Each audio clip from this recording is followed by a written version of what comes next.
Rebuilding a VFR400 caliper. Tools you will require for it. You're going to need a dentist tool. It's got a really small pick on it for getting into the recesses in the caliper. You're going to need a star-headed socket set, number E12, for getting onto these bolts here and splitting the caliper in two.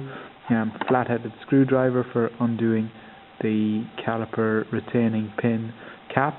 You're going to need an Allen key for undoing the retaining bolt that is inside here. Also the flathead screwdriver is used to pry that.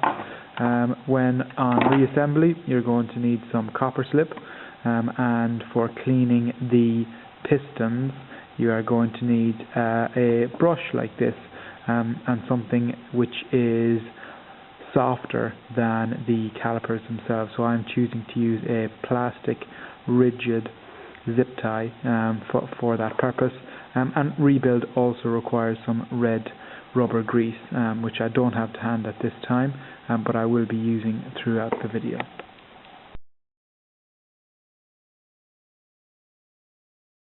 The pads have been removed and everything. The next step you'd want to do is to go ahead and squeeze the brakes, and in doing so it will push the pistons out a bit more so that they are accessible for you to do. So just squeezing that out a couple of times, right until the pistons look like they're about to be quite close to be touching the disc. That will be the next thing to do.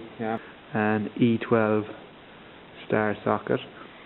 Bought this in Halfords. So what you do is you just put it on, and we're just going to loosen it.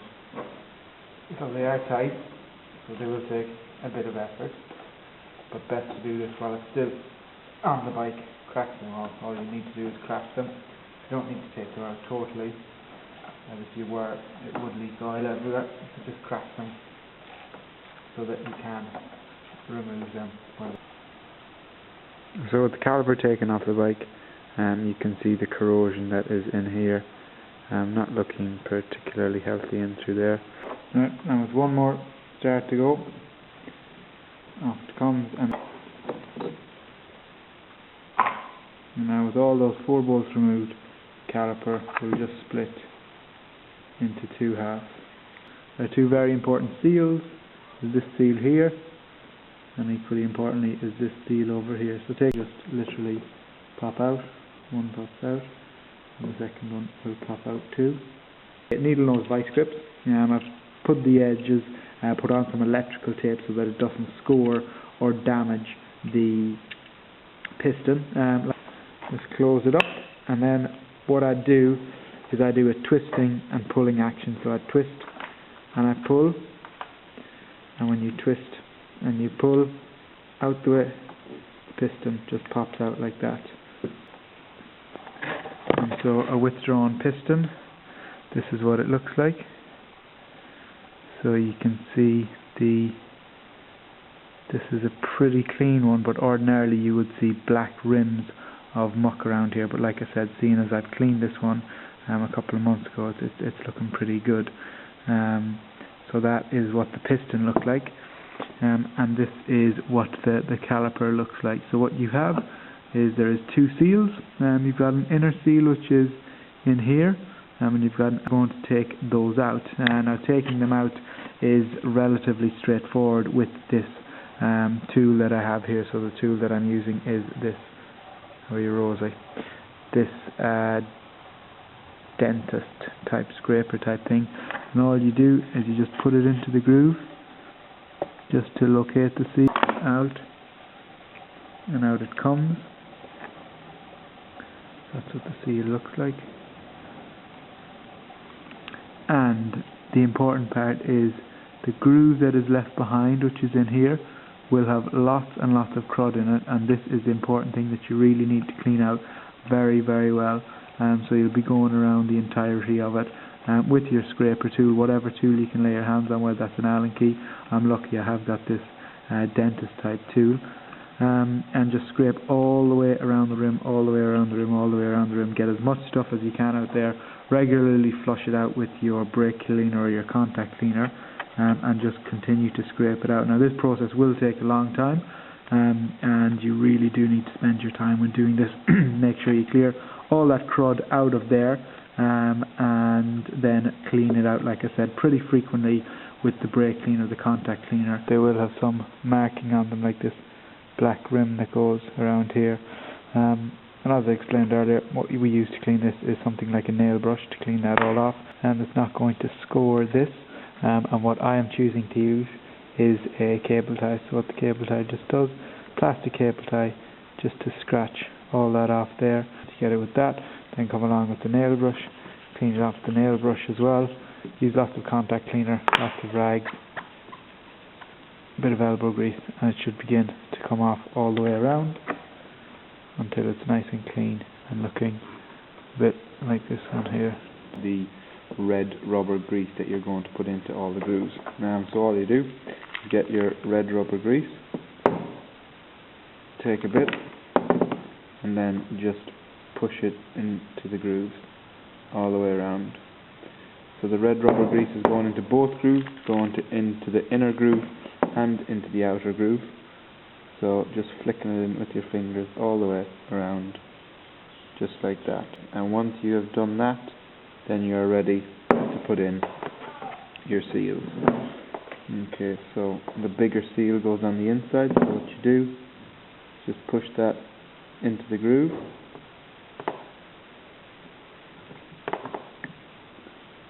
So it's into one groove, and push it in, and it just pops into place, just like that. Press around, making sure the grease is all in there, all over the seals, and pressed well into the grooves, because if the seal isn't well into the grooves, it will cause problems. Just make sure it's all in there. Take your piston, okay, and just make sure that that's got a bit of stuff on it, rubber grease, before it goes in, and the piston just simply pushes straight back into where it came from. So line it up, get it pretty level, and then just a bit of downward pressure straight onto it.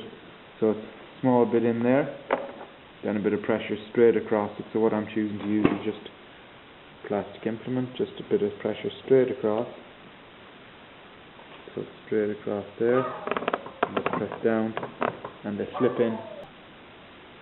Now, as with the disassembly, I said that there were two important seals, very small seals that just went here and just went here. So now they're the next thing to go in. You don't need any rubber grease on these.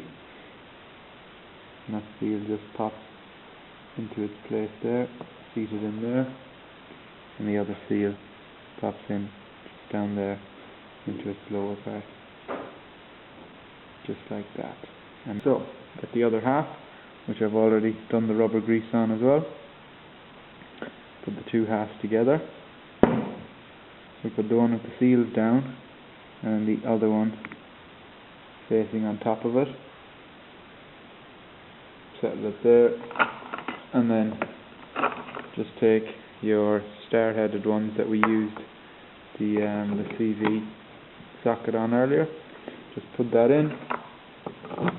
All of them in, all of them in, and what you're going to do is just tighten them until they're fairly tight with the ratchet, and then from there what you're going to go ahead and do is put the caliper back together as if you were changing your brake pads. So put the pads in, the retaining spring in, the retaining pin in, put the bleed nipple back on, and then attach it to your bike and bleed as per normal.